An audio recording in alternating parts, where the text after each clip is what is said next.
All right, so we'll start with simple.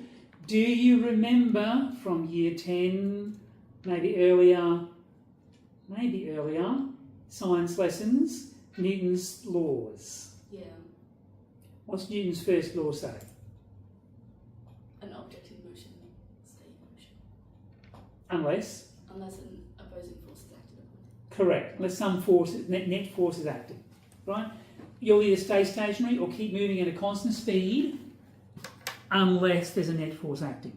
But the key is a net force. So if I have two forces acting, I might still end up with nothing happening. So if I have an object, and we often just draw boxes or dots for our objects, free body diagram, and my object, I don't even care what mass it is, because if I'm acting this way at 150 newtons, and this way at 150 newtons, what's going to happen? It's not happening. Nothing at all is going to happen. Right? Because the net force acting is zero. We add these two vectors, we get zero. Nothing's happening. This box is going nowhere. Or if it was already moving at a constant speed, it would keep moving in the same direction at the same constant speed. Nothing would change. Right? Net force is zero, therefore no change in motion. But if I have 150 newtons and 210 newtons this way, then I have a net force. Net force, you might also hear the word resultant force. It's the force that results from adding these vectors. What's the resultant force in this situation? By the way, that arrow should really be longer, right? 60 newtons. It's longer. How much is it? 60 newtons, because it's this minus this. And if it's a force, it's a vector, so you have to give me a direction as well. 60 newtons west or left or something, yeah. You can choose. So the resultant force... What if you ran like negative 60 newtons? As long as I know which way is positive.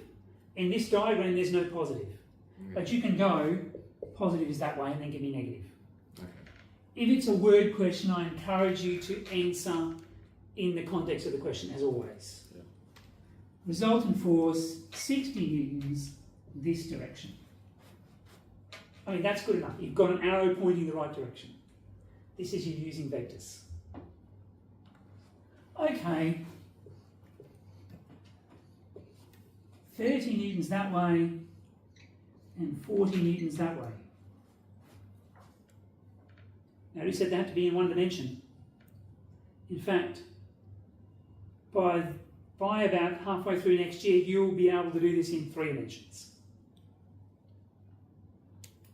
What I do, exactly the same thing. Add the two forces as vectors. To add vectors, I put this one on the end of that one. 30, 40, that's my resultant force. The resultant force.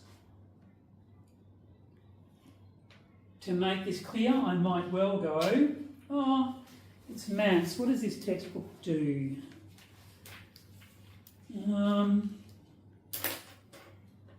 Okay. For this one, we might go north, east, south, west.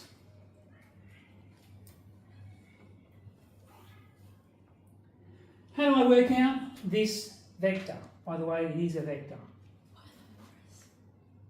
It's how much? Pythagoras. Off you go. I need a magnitude and I need a direction. Square root of 290. No, whoa. Slow down. Square root of 250. No, I'd say 2500. Yeah, that's totally what I said. 500 plus.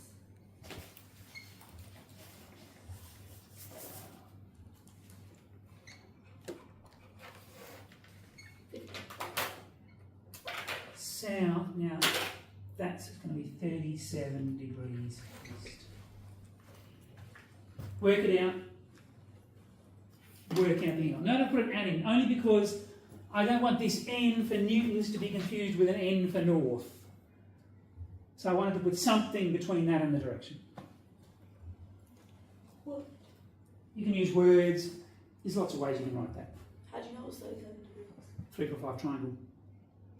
Use 10 and show me that you can work this out. Okay. Be careful which angle you are finding. If you find this angle, which is most likely what you'll find, this is not 37, this is 53.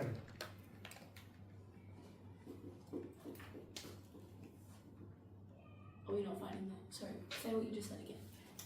If I'm just finding an angle, I'm going to go 10 or 40 on 30. Yeah. Inverse 10 will give me 53 degrees. Mm. But remember I said it's preferable for directions to go north or south first. Mm-hmm. So I actually want to go south and then how far east. Okay. You can write, I'll get another colour, you can write this if you want to. East, 53 degrees south. Perfectly good. Mm-hmm. You can write, oh man, 90 plus 53 is 143 degrees true. Also valid.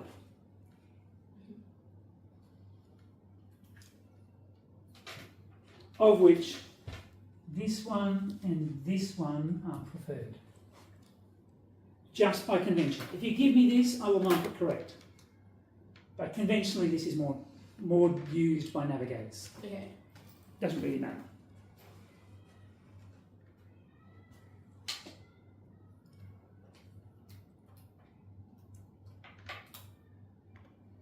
How do you guys not believe me? Sorry. I just don't understand how you do that so quickly. Let me show you another method. Oh, I got the red one instead of the blue one.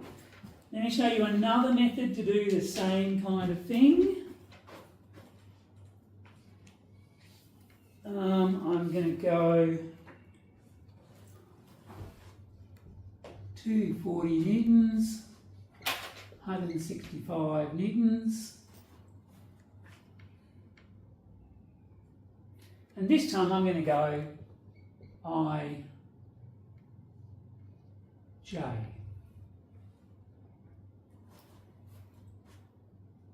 And so I'm going to say my resultant force is negative 165I plus 240J.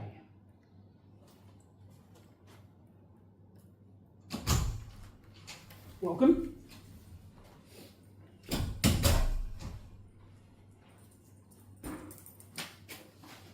And then your job is to turn that into polar form so I can give a direction in terms of this. If I'm giving it like this, I probably want the angle to be expressed as an angle anti-clockwise from the positive I-hat direction. I'm already forgotten. You might need a calculator for this one.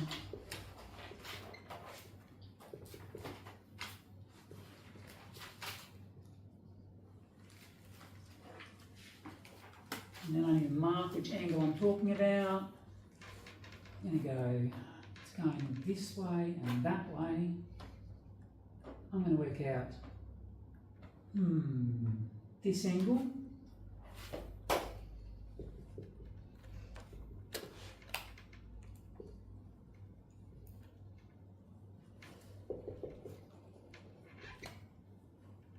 Length and angle.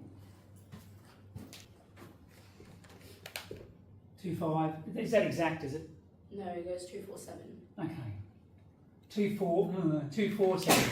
I might go 2. It's close enough. Okay. Newtons, got it. So we have 291.2 newtons, and I need an angle. I have 34.5, but under.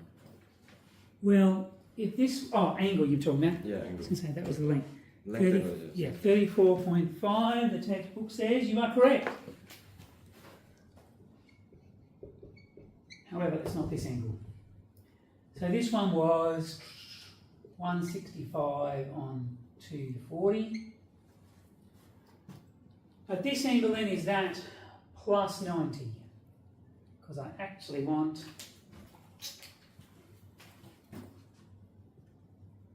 this angle. 124.5 degrees. All depends on what your angle convention is. For that, look at the question, see if the question gives you any hints what kind of answer they want.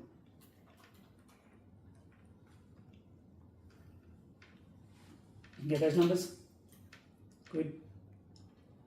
All right.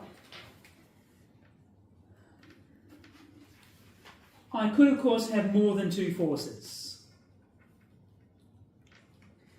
How do I want to do this? Let's do that one.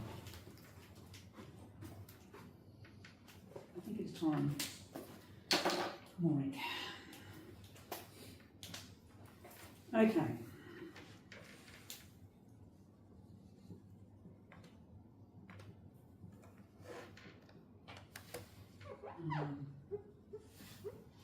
Oh, maybe I'll just do that.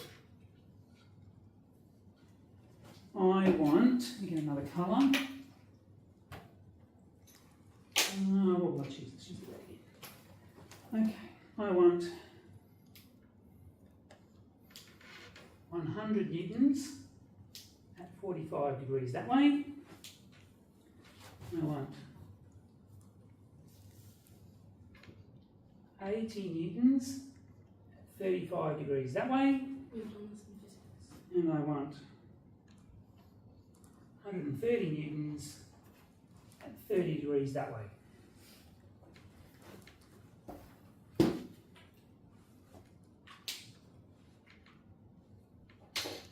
Draw the diagram, then we'll try to solve it.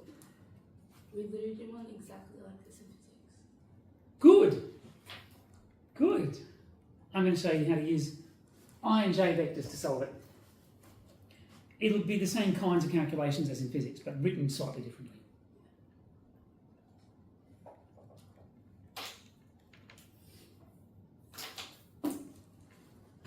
And I'm going to give these forces names. Let's go A, B, and C. So we know what we're talking about.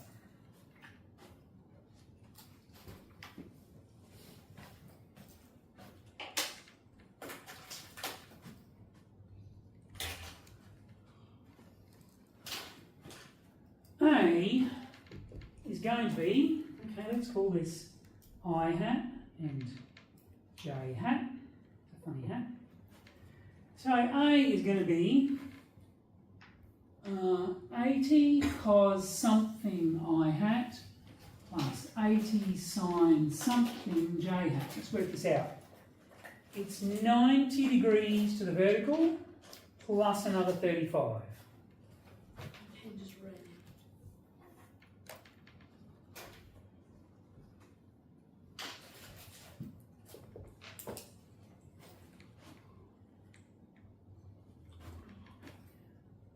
You have a choice. Do you want to work out decimal numbers here, or do you want to just do it all in one go at the end? One go at the end? Mm-hmm. Anybody else have a vote? Don't care? One got the answer, it's clearer. Okay, so then we'll go B is, if that's 45, this is also 45. So it is 100 cos 45 degrees I, 100 sine 45 degrees J. Sorry, can you explain the formula you using? So, if I pick, let's pick this one we just did. Let me draw you a diagram that goes, I've got this vector, it has an x coordinate and a y coordinate. If I know this angle is theta and this length is r, then cos theta must be x on r. Mhm. So the thing I don't know x, the I hat component has to be r cos theta. Right. And likewise sine theta is y on r. So the thing I don't know y has to be r sine theta. Okay. So the j hat component is r sine theta and I hat component is r cos theta. Cool. Thank you. No problem. And C has to be, you have a choice. You can go 330 degrees or you can go negative 30 degrees. You will get the same answer. I'm going to go negative. 130 cos negative 30 degrees plus 130 sine negative 30 degrees j hat. So my resulting force is A plus B plus C. And we're just going to collect I hat components and collect J hat components. 80 cos 125 degrees plus 100 cos 45 degrees. You don't actually have to write all of this out, but I'm going to do it this time so you can see exactly where it all came from. Negative 30 degrees, I hat, plus, other side, 80 sine 125 degrees, plus 100 sine 45 degrees, plus 130 sine negative 30 degrees, j hat on the end of the big brackets. That's meant to be minus 30. Calculator. Now, if this was not a nasty number, 125, I would have said you can do this tech free. But they gave us 125 degrees, so they're asking for a calculator. I is 137.4. You reckon? What did they get? Good. 137.4 I hat. I agree. Okay.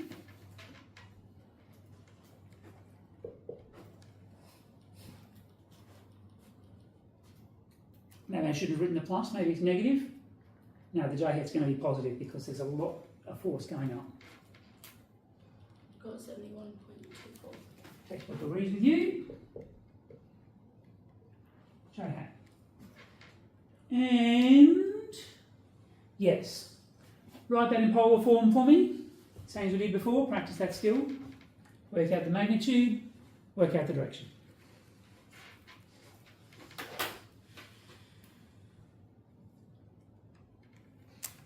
Can we call that? Are we calling that just R? I call that R for resultant, yes.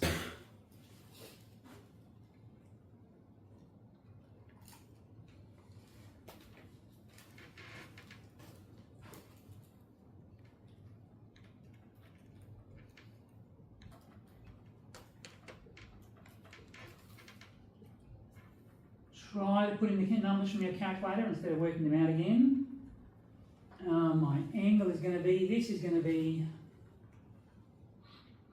going to be a lot across and a bit up, like this. Let's work out that angle. Oops, minus 1 of vertical over horizontal.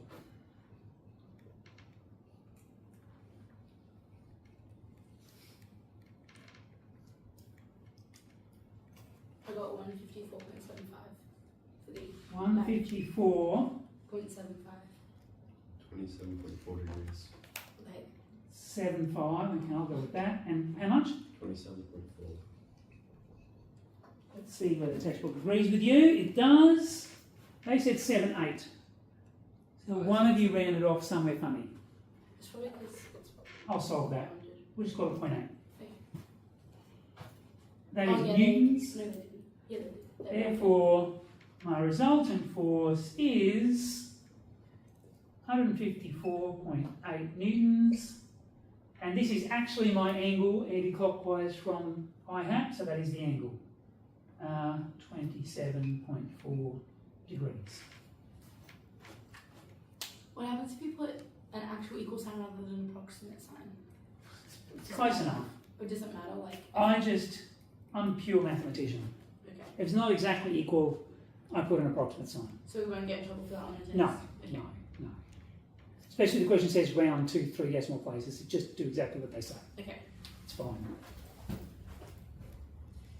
The textbook just puts an exactly equal sign anyway. Yeah.